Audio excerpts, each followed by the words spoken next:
Fala, meu povo lindo do meu coração, todo mundo aí em quarentena, quietinho. Imagina, você vai assistir esse vídeo lá na frente e vai dizer: poxa, passamos por uma quarentena. Enquanto esse período não chega, vem comigo que nós vamos falar hoje uma videoaula dentro aqui da nossa playlist. Se liga aí, ó, nossa playlist de bioquímica, você não pode deixar de ver. Falaremos sobre ativadores e inibidores enzimáticos. Vem comigo, a roda a vinheta, porque depois da vinheta, muita biologia. Vem comigo, valeu, galera!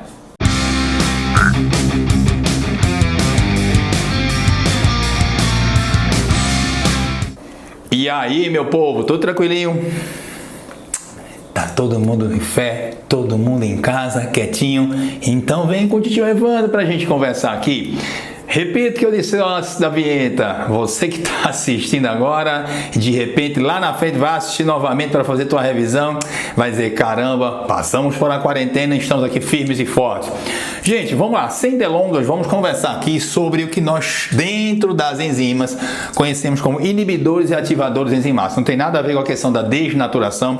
Lembrando que as proteínas, elas podem desnaturar, algumas podem sofrer a renaturação. Não esqueça, vou dar um exemplo muito simples da proteína chamada de queratina, que está aqui no cabelo. Meninas maravilhosas, espetaculares, quando vocês vão às festas, que vão ao cabeleireiro, passam lá aquela pranchinha, você está desnaturando, né? Quem? A queratina. Quando de repente vem aquela nuvem lá no céu, tenebrosa, e aí você vê aquela aguinha que vai para cair e já tem um temor.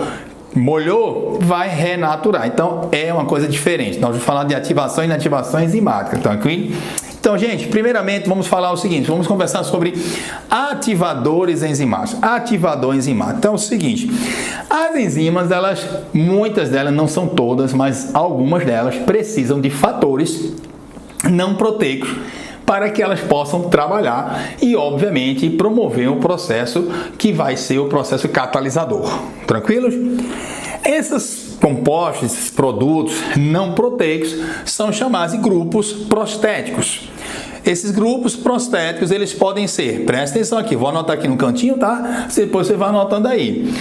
Esses grupos, eles podem ser inorgânicos, então estou colocando aqui, ó, inorgânicos, tá? Podem ser inorgânicos, tranquilos, beleza? E aí a gente chama de cofator. Alguns autores colocam o termo cofator para dar uma geral nisso, mas a maioria coloca inorgânicos sendo cofatores, tá?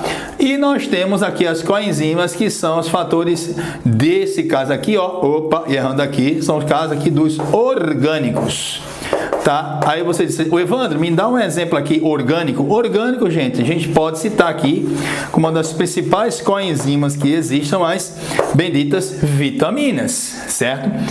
Inorgânico, pronto, eu vou dar um exemplo do inorgânico aqui para a gente entender no processo como é que funciona. Então vem comigo.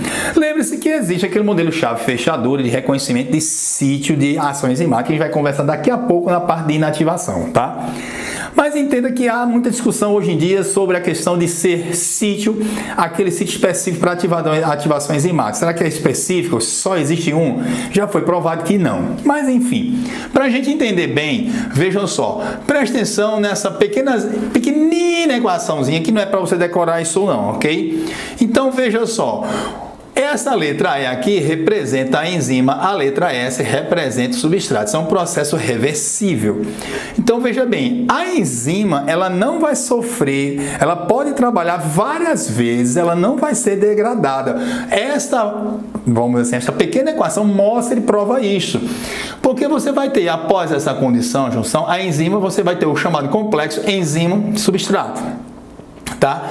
E aí você tem um produto final, tá? O produto final vai ser, obviamente, o produto da quebra desse substrato, e a enzima permanece, ela pode voltar a agir em outro substrato da mesma natureza, certo? Então, a enzima ela não vai degradar.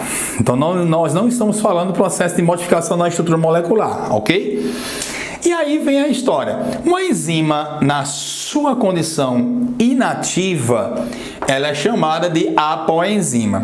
Então, algumas precisam desse grupo prostético. Aí eu vou dar o exemplo aqui, tá, de um grupo prostético para você entender bem como é que funciona. Vamos analisar o nosso estômago. tá? No estômago existe uma enzima chamada de pepsinogênio. Ô Evandro, você está errado.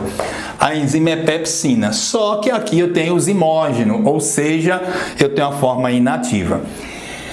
Esse pepsinogênio, ele receberá a ação do grupo prostético, que é a parte não proteica. Esse grupo prostético aqui vai ser o nosso cofator, porque é um composto inorgânico, tá? É um composto inorgânico.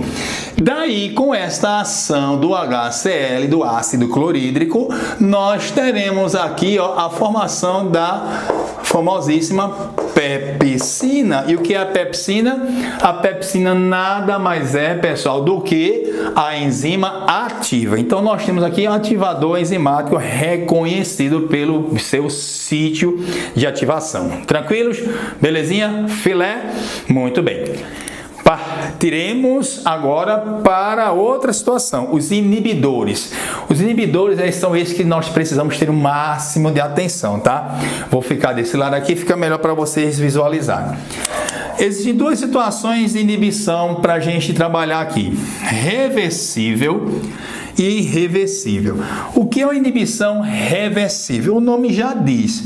Uma inibição reversível é quando aquele inibidor ele tem uma ligação instável com o sítio enzimático. Já o irreversível tem uma ligação, normalmente são covalentes, ou seja, ligações fortes, exatamente com o sítio enzimático. Então, neste caso, é mais complicado você ter uma ação contra esse inibidor. Vamos tentar entender primeiro o reversível, são mais complexos do que os irreversíveis. Eu vou dando alguns exemplos, belezinha? Povo, presta bem atenção. Reversível. Para quem está assistindo e é do ensino médio, vocês vão focar nessas duas situações aqui, tá? A condição de inibição reversiva competitiva e existe aqui a não competitiva. Tranquilos? Entretanto, para você que é do ensino superior, está pagando sua bioquímica da vida aí, existem mais dois tipos. Além da competitiva e não competitiva, existe também a incompetitiva e a mista. Eu não vou entrar em detalhes aqui na mista. Nós vamos falar aqui da incompetitiva, competitiva e não competitiva. Muito bem. Então, vamos lá. Primeiramente, eu vou conversar com vocês sobre a questão da competitiva. Por quê? Muita gente vai confunde, na verdade, a incompetitiva com a não competitiva. Então, vamos primeiro, eu vou colocar aqui, você depois vai fazer um print para até lá, fazer um print para estudar, pega o esqueminha, fica fácil. O que é a competitiva para a gente entender? Muito bem, a competitiva, veja bem, só para vocês entenderem aqui exatamente as legendas. A letra E significa exatamente a enzima. A letra S vai significar para a gente aqui o substrato que vai ser degradado, né? Vai sofrer o processo catalítico, tá certo? De ação, ou seja, vai ser catalisado, vamos dizer assim. E existe a letra I aqui que representa o inibidor, certo? Então vamos lá tentar entender como é que funciona isso, ok? Na competitiva, eu vou ter o seguinte, tá aqui a enzima tem seu sítio ativo, tá? E aí o que? O sítio ativo da enzima é o mesmo, tanto para o substrato quanto para o inibidor. Então vai ter o que? Uma briga bioquímica por esse camarada aqui, que é o sítio de ativação enzimática. Então, quando a enzima reconhece, obviamente vai quebrar, liberando os produtos desse substrato, formando o sistema que a gente chama aqui de enzima substrato. Quando você tem exatamente o inibidor, vai formar o sistema chamado enzima inibidor, ok? Muito bem. Para você entender bem como é que funciona isso, eu vou colocar o exemplo aqui, ó, da sulfanilamida, ou popularmente conhecido como sulfa. Então, presta bem atenção. Existe o inibidor, a sulfanilamida é o inibidor, tá, gente? Então, vou colocar aqui a sulfa como inibidor para vocês entenderem bem como é que funciona isso. A sulfanilamida, ela foi utilizada pela primeira vez na Segunda Guerra Mundial, um pozinho branco para inibir os processos infecciosos e diminuir a possibilidade de uma infecção generalizada, uma septicemia. Ok? Nos feridos de guerra, então os caras colocavam pó lá na hora no campo de batalha. os caras colocavam um pozinho. Você consegue visualizar isso bem logo no início daquele filme, o Resgate do Soldado Ryan. Então tem uma cena que mostra bem o cara pega um acidente lá com a granada, o seu companheiro pega lá, rasga lá um envelope e joga um pozinho branco ali, e é exatamente sulfanilamida. Então vamos tentar entender como é que funciona isso daqui. Olha só. Aqui eu tenho uma enzima, ok? Evandro, essa enzima é de quem? Essa enzima, para a gente entender, é da bactéria. Então a enzima, ela vai ser, presta atenção aqui, como é que vai funcionar? Ela vai agir sobre o substrato, o que eu vou chamar de substrato aqui é conhecido como PABA. Evandro, o que é o PABA? O PABA, pessoal, é ele que vai, obviamente, promover o desenvolvimento da bactéria através de divisão binária. Então há um reconhecimento aqui, o PABA vai atuar, que é o ácido paraminobenzoico, tá? Não precisa você decorar isso aqui. Então esse camarada aqui, ele vai exatamente estimular o processo de divisão binária. Perfeito? O que faz a sulfa? A sulfa ela vai competir pelo mesmo sítio. Uma vez que a sulfa chega aqui, ela vai impedir que o PABA seja, obviamente, produzido, né, através dessa ação, desse reconhecimento aqui. E uma vez o PABA não sendo produzido, não sendo reconhecido, a bactéria não vai entrar em divisão binária.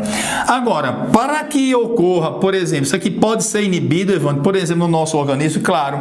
Como? É só aumentar a quantidade, por exemplo, disso daqui, de quê? De PABA, que aí a bendita enzima terá maior aptidão pelo sítio dela natural do que pelo inibidor. Então, a concentração aqui vai interferir sim. Então, a priori, isso aqui é uma condição chamada de competitiva. Fechou? Beleza? O que é a chamada incompetitiva, que é interessante para a galera do ensino superior, mais isso aí. Aí a gente vai comparar. Primeiro, vou comparar a incompetitiva com a competitiva, para você entender bem como é que funciona isso, tá? Primeiro, a incompetitiva, você tem o seguinte, ó. Eu tenho substrato, tá aqui, perdão, tenho aqui o substrato, tenho aqui a enzima e eu tenho aqui o inibidor, ok? Então, o que acontece?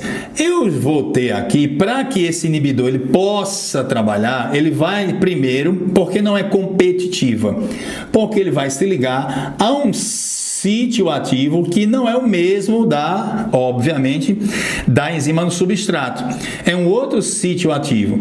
Agora, para a condição aqui funcionar, o inibidor funcionar, eu preciso que a enzima se ligue ao substrato. Então, o sistema, ou seja, o complexo enzima-substrato tem que ser produzido e aí o inibidor ele vai atuar. Entenderam? Então, isso aqui é chamado de incompetitiva. É chamado de incompetitiva. Ou seja, eu preciso que o inibidor, antes dele atuar no seu sítio, que não é o mesmo da enzima, ao substrato, eu preciso que o sistema, o complexo enzima-substrato, ou seja, eu preciso que a enzima se ligue ao substrato e aí sim o inibidor vai agir. Nesse caso, é irreversível? É irreversível. Desculpa, nesse caso é reversível? É reversível. Por que é reversível? Porque aqui vai ter uma interferência sim, porque uma vez que você tem esse cara, ou seja, o complexo formado, certo? Se você tem um complexo formado, se você aumentar a concentração do complexo aqui, certo? Isso aqui, gente, diferentemente que nós vamos começar a ver aqui, esse sistema, uma vez que você aumenta a quantidade de substrato, então vocês estão vendo aqui, pessoal, que esse processo aqui é um processo que, para que ele funcione, você precisa de quê? Precisa exatamente de quê? Do inibidor funcionando, o complexo enzima-substrato esteja formado. Diferentemente do que? Do não competitivo, que aí você vai prestar atenção o seguinte, que independente de ter, presta atenção, independente de ter ou não um complexo formado, nesse caso ele não vai permitir a ligação. Vejam aqui, ó. Em relação ao não competitivo, percebam, vocês vão prestar bem atenção aqui, olha só, cuidado que aqui eu preciso do sistema formado e aqui não. Aqui o que vai acontecer? O inibidor vai se ligar ao que nós chamamos aqui, ó, presta atenção, tá vendo esse sítio? É qualquer outro sítio, isso aqui é chamado de grupo, certo? Alostérico, tá? Nós temos o grupo alostérico, então representa qualquer outro sítio que não é o sítio da enzima. Mas é a mesma coisa? Não, aí com a diferença clássica. Uma vez ele se ligando aqui, o sistema enzima-substrato ele não será formado. Aqui o sistema será formado, aqui o sistema não será formado. Então ele não permite a formação do complexo enzima-substrato. Essa é a diferença que nós temos aqui da não competitiva. O Evandro, existem exemplos que você possa me indicar em relação a essa situaçãozinha da não competitiva? Sim, muitos antibióticos, como por exemplo a própria penicilina, ela se liga a um grupo alostérico, impedindo a ação, obviamente, daquela estrutura da bactéria para que ela possa se desenvolver, impedindo a ação daquela enzima no substrato para permitir que a bactéria possa desenvolver. A mesma coisa, lembre-se que existem bactérias e enzimas diferentes, e por isso existem antibióticos de espectros diferentes, tá? E aí vem a parte mais de farmacologia, que trabalha nesse sentido aí. Deu para entender, pessoal, como é que é? E a irreversível? A irreversível é muito simples também, tá? As que mais caem são as reversíveis. Os concursos, nas provas, professores, as que mais caem são as chamadas reversíveis. A irreversível, como eu disse para vocês, é uma ligação muito estável, geralmente covalente.